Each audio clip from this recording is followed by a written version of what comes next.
Anxiety shrinks your world. It takes this massive world that we all inhabit and makes it feel oppressively small. Anxiety can make it feel like there are barriers everywhere, invisible barriers, concrete walls, things that stop you, things that block you from doing just about anything. Even if you look outside and visibly you see opportunity and people and open spaces. Anxiety tells us, yeah, you don't get to access any of that. None of that's safe for you. That's all gonna go terribly. You just need to stay put in your home, in your room. Don't venture outside. Don't do anything. That's what anxiety tells us. And unfortunately, when we listen to that anxiety and when we avoid and when we stay home and when we stay away and withdraw and isolate, it strengthens the anxiety. It empowers it. Anxiety feeds off of avoidance.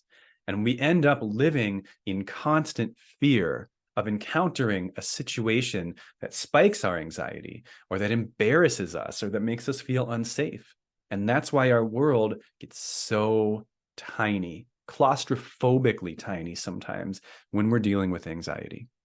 The way that you challenge this anxiety is yet another one of those paradoxical, common sense defying, and honestly super annoying things about our brain.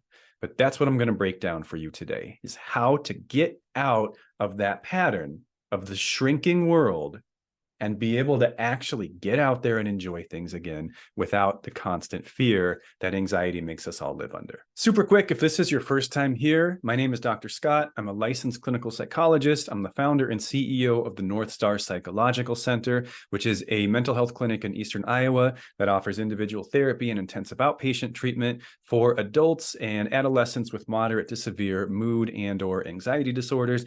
I also wrote a book called For When Everything is Burning, which is available physically, digitally, and as an audiobook on Amazon and Audible. Avoidance is both the best friend and the greatest enemy of anxiety. What I mean by that is when you think about something coming up that you want to do or have to do, and that thing causes you some level of anxiety. Maybe it's going out with friends or going to try some new activity you've never done before, trying a new restaurant, anything that's unfamiliar. As that anxiety builds and builds and builds, what happens sometimes, maybe even a lot of the time, is it builds to a place where it becomes unbearable. And when it becomes unbearable, that's when you make the decision to avoid or to withdraw. And you say, I can't do it. I'm not going. You cancel, or maybe you just no-show. And as soon as you make that decision, as soon as you decide, I'm not doing it, this is too much and I'm not doing it today, you get this immediate, massive relief from your anxiety. It's, oh, I don't have to do it. I'm not going to do it. Thank goodness. I'm free of that anxiety that was just gripping my chest. I couldn't even breathe. Oh, and you get this momentary release that's so rewarding and reinforcing. But there's a hidden cost to every time you practice avoidance, which is that every time you do that, you're actually validating your anxiety. You're essentially proving it right. Because at its core, what anxiety tells us most of the time is you can't handle that, right? Like it may not be those exact words, but most anxiety thoughts, that's what's at their core. You will not be able to handle this. You will make a fool out of yourself. They won't like you. You're not good enough to do that, et cetera. Those are all variations of you won't be able to handle that. And when you take a situation that was creating anxiety for you and you avoid it, what you're saying to your anxiety is, yes, you were right. I can't handle that. I'm not even going to try.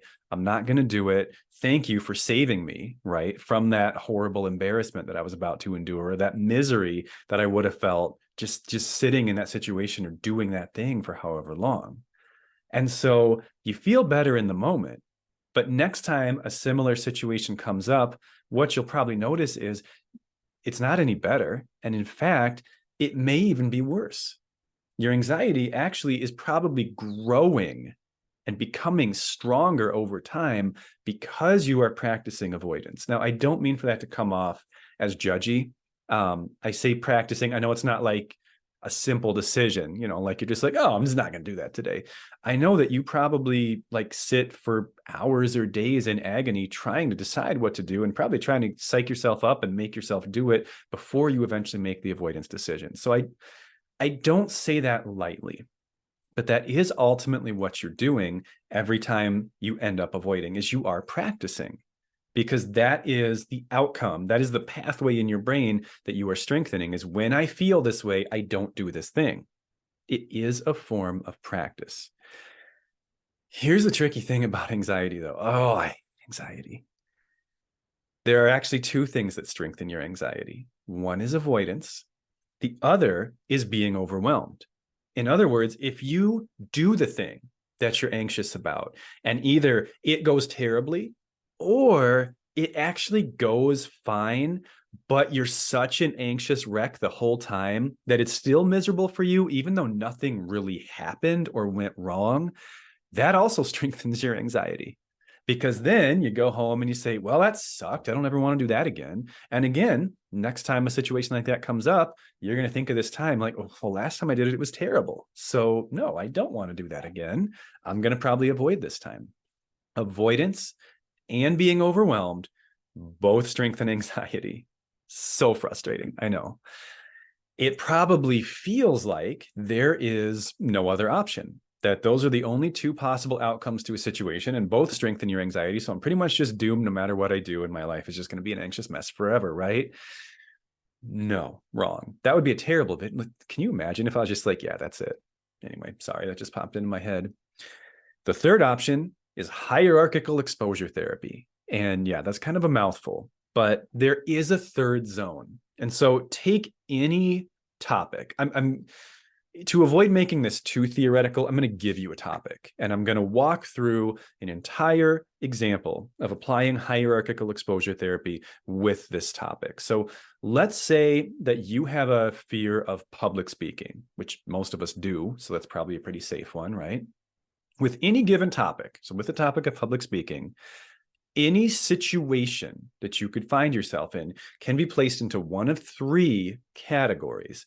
One category is your comfort zone. And those are situations or activities within this realm, in our example, within the realm of public speaking, that basically produce no anxiety, or such a small amount of anxiety that it's really not a big deal to you. You can handle it. You can still do the thing, pretty much anytime you need to. So that's one zone, and that's on one extreme. The other extreme are situations that are overwhelming, things that would completely spike your anxiety, maybe even send you into a panic attack, things that you either would physically be unable to do, or if you did them, you would be such a wreck that it would be a horrible experience for you. Those are the extreme ends of this continuum, okay?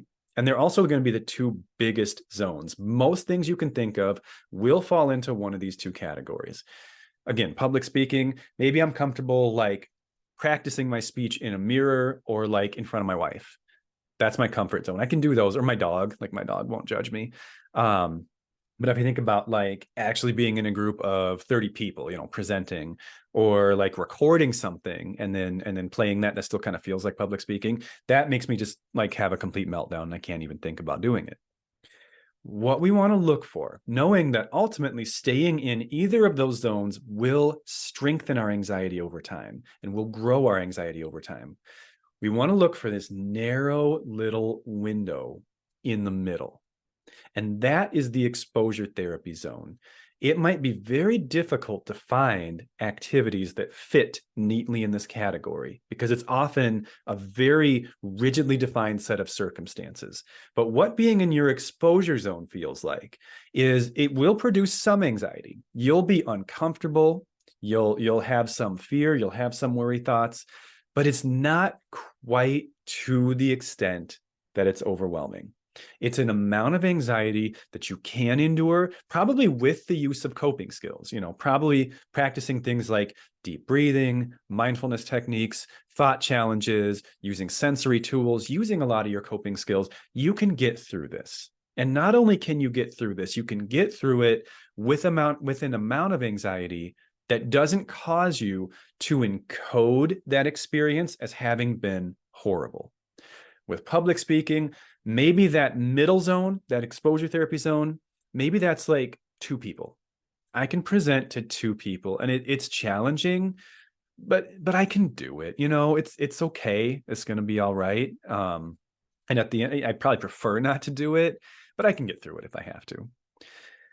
When we consistently spend time in that middle zone, in that exposure therapy zone, what happens after some certain amount of experiences, and there's no set amount, it's going to vary from person to person, is the activities in that exposure therapy zone will actually become part of your comfort zone. They'll be absorbed into your comfort zone. And you'll get to the point, if you do them consistently, where that particular thing no longer feels like a big deal to you.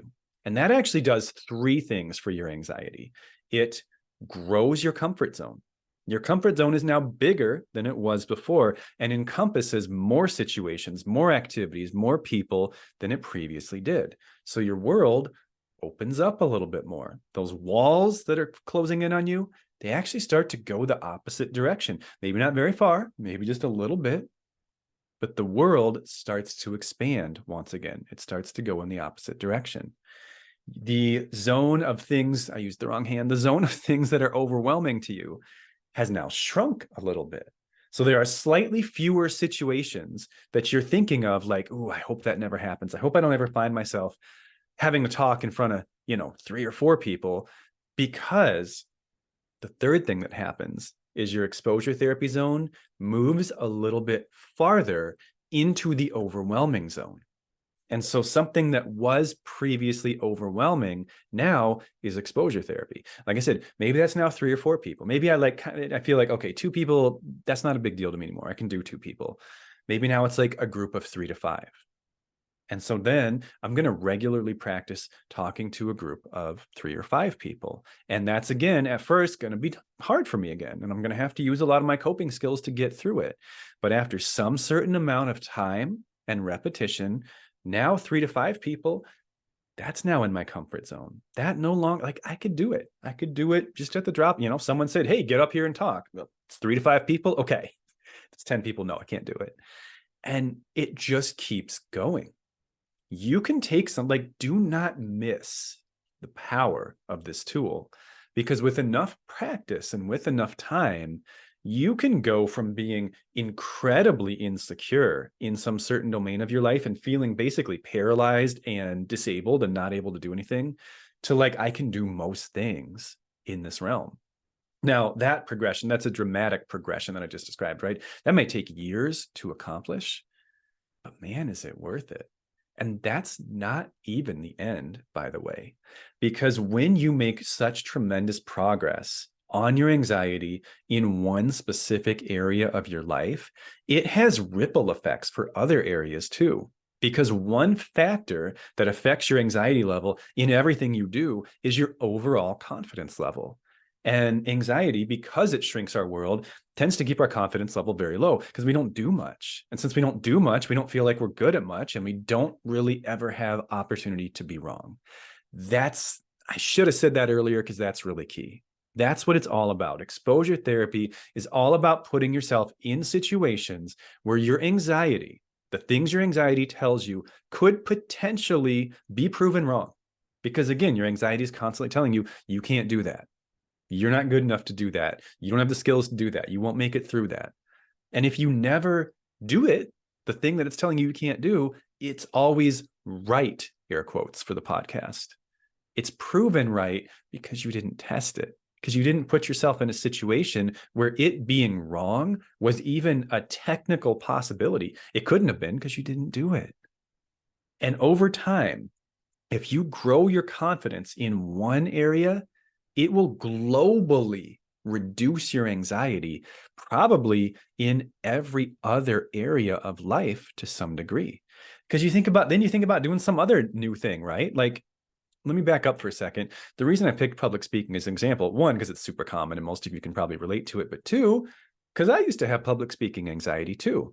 And as someone who now runs therapy groups and has been on live news, does lives on social media, does pretty big community presentations from time to time, I pretty much don't anymore. I have very little. And there was a time when presenting to 1 or 2 people would have like given me a panic attack. And I didn't even actually really do it on purpose because I didn't know what exposure therapy was when I was younger. But my life just kind of played out that way. I guess I'm very fortunate in that regard, where there were just these constant escalations of like slightly more expectations in the realm of public speaking. And I think it is more or less conquering my fear of public speaking that enabled me to eventually start a YouTube channel, start a podcast. Because although this is a little bit different, because you guys typically aren't watching me live, it does still feel like public speaking. And I've wanted to do this for years before I started it. And I think it was my ability to do public speaking in general that made me feel like, well, I can probably do that too. I mean, that's a pretty similar type of thing. Like if I can do this, I should be able to do this, right? The funny thing is, though, one other thing to consider is that there are certain variables that if you're really having trouble finding that middle zone, finding, okay, where's my exposure therapy zone on this topic? Certain variables might impact how anxiety provoking a situation is. And sometimes you have to play around with those variables a little bit to find your exposure therapy zone. To give you a couple examples of that, like doing things with other people, sometimes that raises your anxiety, sometimes it lowers it. When I first started going to the gym, that's also something I wanted to do for years, was go to the gym. But it wasn't until a good friend of mine basically like peer pressured me into getting a membership and said he would go with me that I decided, okay, let's actually do this. Because going there with him made me feel way less anxious and insecure than going there alone. Because like I still didn't know what I was doing, but I was like, well, he doesn't either. So we'll figure it out. And we'll both look stupid together until we figure it out. And I realized no one at the gym really cares anyway, but that's not the point. The point is social support can impact how comfortable you feel doing something. Sometimes it's the opposite. If you're getting started on something, sometimes you're like, I don't want anyone to see me. Like, this is my first attempt. I want zero audience, no support, please. Let me be terrible at this in private for a while before you get to witness it. Time of day can play a difference, especially if you're talking about like going somewhere. If you're doing exposure therapy around like, I want to go to Walmart, I want to be able to go to the grocery store again. Walmart at like 1 p.m. on a Saturday is very different than Walmart at like 10 a.m. on a Tuesday, right? So time of day can make a difference. Day of the week can make a difference. There's all kinds of variables that can make a difference. And don't forget to use your coping skills to get through the exposure activity. I had a little bit of a anxiety reset with regards to making this content once this channel started to get bigger, because for the first 7 months of doing these videos, I think I was averaging like, 200, 300, 400 views per video. And I was like, I've spoken to crowds that large. So the idea of that many people watching something pre-recorded made by me really didn't like produce much anxiety at all. But then there was a period of like 2 weeks where I went from like 10,000 to 40,000 subscribers, and my average views on my videos went from like 1,000 to like 40,000. And I remember after a couple weeks of that, the first time I sat down to record, I was like, oh my gosh, how many people are going to watch this? And it spiked my anxiety quite a bit thinking about that many people. And so I had to, this is kind of cheesy, but I think you guys will get it. Before I recorded, this could backfire, but it worked, read some comments. And I'd read some comments on my videos and see like, okay, a lot of people are really benefiting from this and seem to be finding value in it and think that I'm like pretty good at articulating the concepts I'm trying to get across. And that would kind of bring my anxiety down a little bit, bring my confidence up a little bit. And eventually I got into the headspace where I'm like, okay, I'm ready. I can do this. And then I'd hit record and then I would just go. So if you're trying to practice hierarchical exposure therapy to be less afraid of the world, which is basically what it's all about at the end of the day, think about applying some of those coping skills in your exposure activity, and think about adjusting some of the variables that might make things more or less anxiety provoking. Please let me know if there are any points that I've made during this presentation today that you want me to articulate or expand upon, and I will do so. I hope this is helpful because I know what a prison cell anxiety can feel like. I've been there too, and it doesn't have to stay that way. I promise you. I'll see you next time. Take care.